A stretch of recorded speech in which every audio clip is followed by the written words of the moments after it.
On the morning of March 31, 1943, Second Lieutenant Owen Bagot dangled helplessly in his parachute harness 4,000 feet above the Burmese jungle, blood sliding warm down his left arm as he watched a Japanese fighter bank in a slow, predatory circle.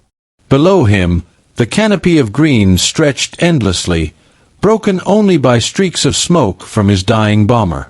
Above him, a Nakajima Ki-43 Oscar looped gracefully back into position, its pilot preparing to finish what he had started only minutes before. Two of Bagot's crewmates were already dead, shot in midair while hanging defenseless under their parachutes.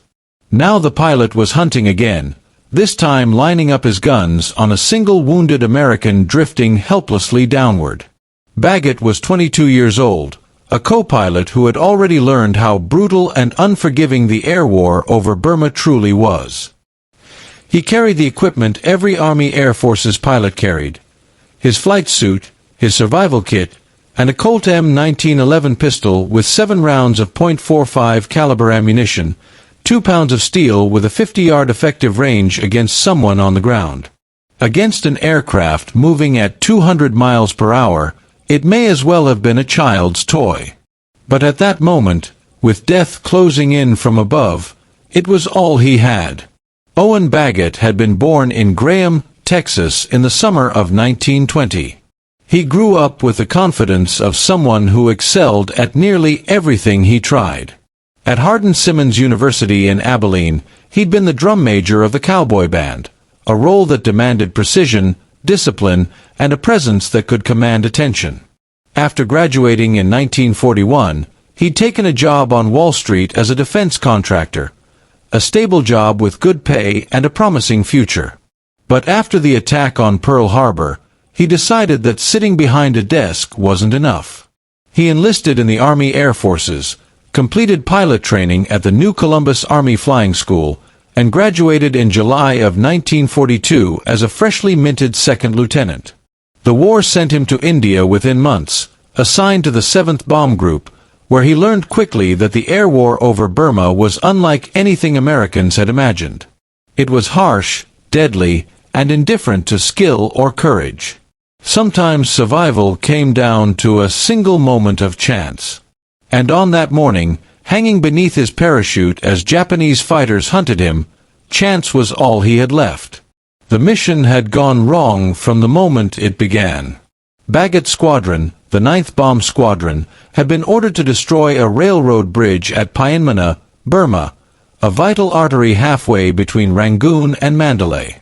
The Japanese relied heavily on it to move troops, ammunition, and supplies north toward their front lines. Destroying it meant slowing down their operations. But attacking it meant flying deep into enemy territory alone. No escort fighters could accompany them. The P-40 Warhawks based in India simply didn't have the range. 12 B-24 Liberators were sent to do the job anyway, flying over 1,000 miles round trip. They took off from Pandaveswar Airfield early that morning, climbing slowly into the rising sun as they crossed into Burmese airspace. The B-24 was supposed to be America's long-range answer to the war in the Pacific, a 4-engine monster with 10.50 caliber guns, capable of carrying 5,000 pounds of bombs more than 1,000 miles. But in Burma, without escort fighters, it was a vulnerable giant. The bombers went in alone every time, relying on formation discipline, defensive fire, and luck, mostly luck. The men who flew them knew this all too well. The China-Burma-India theater was the forgotten war. While the world focused on Europe and the Pacific Islands, a small number of American units battled impossible distances, deadly weather, and relentless Japanese resistance.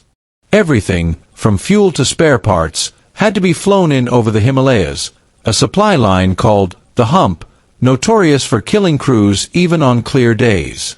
In early 1943, the 7th Bomb Group had already lost 18 aircraft, 18 crews gone in 4 months. The math was simple. Flying B-24s over Burma meant accepting you might not survive your tour. Many didn't. By late March, the 9th Bomb Squadron had lost 7 aircraft in 6 weeks. Replacement crews rotated in wide-eyed and confident, only to learn the truth within days. Some survived 3 missions. Some didn't even survive their first. When a bomber went down, the decision facing the crew was grim: stay aboard and die in a crash, or bail out and hope the Japanese didn't shoot you in your parachute.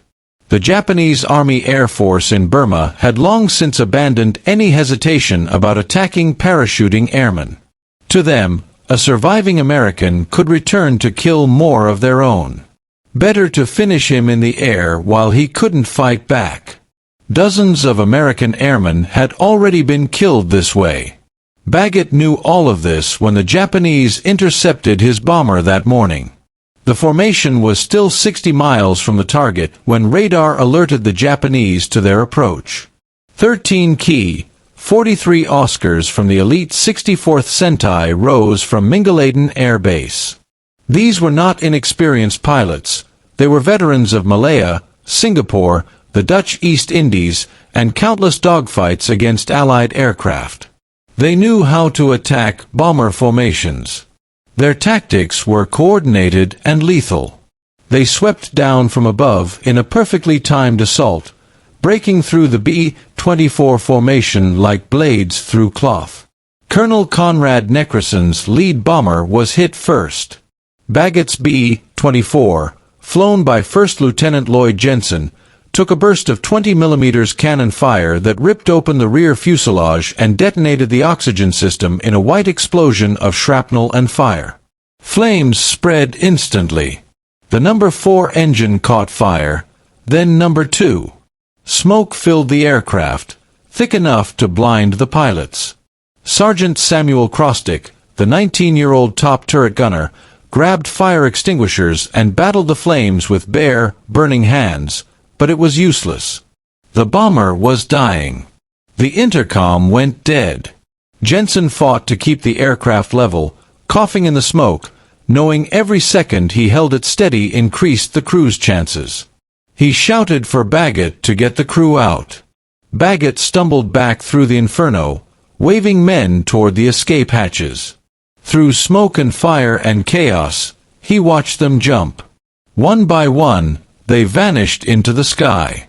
The plane exploded only moments after Bagot cleared it. The sudden silence of the open air felt surreal. White parachutes floated around him. For a moment, it looked like they had all survived, until the Key 43s came back. They dove with surgical precision, firing into the helpless Americans. 2 of Bagot's crew were killed instantly. He saw them go limp as their parachutes carried their bodies downward. Then one fighter peeled away and turned toward him. There, suspended alone in the sky, Owen Bagot made the decision that would make his name a legend.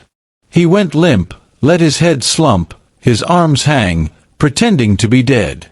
The fighter slowed, drifting toward him at near-stall speed. The canopy slid open as the Japanese pilot leaned out to inspect his target. It was a fatal choice. Bagot, his pistol hidden along his leg, raised the M1911 and fired 4 rounds. At 20 feet, he couldn't miss. The pilot's head snapped back. Blood sprayed the cockpit.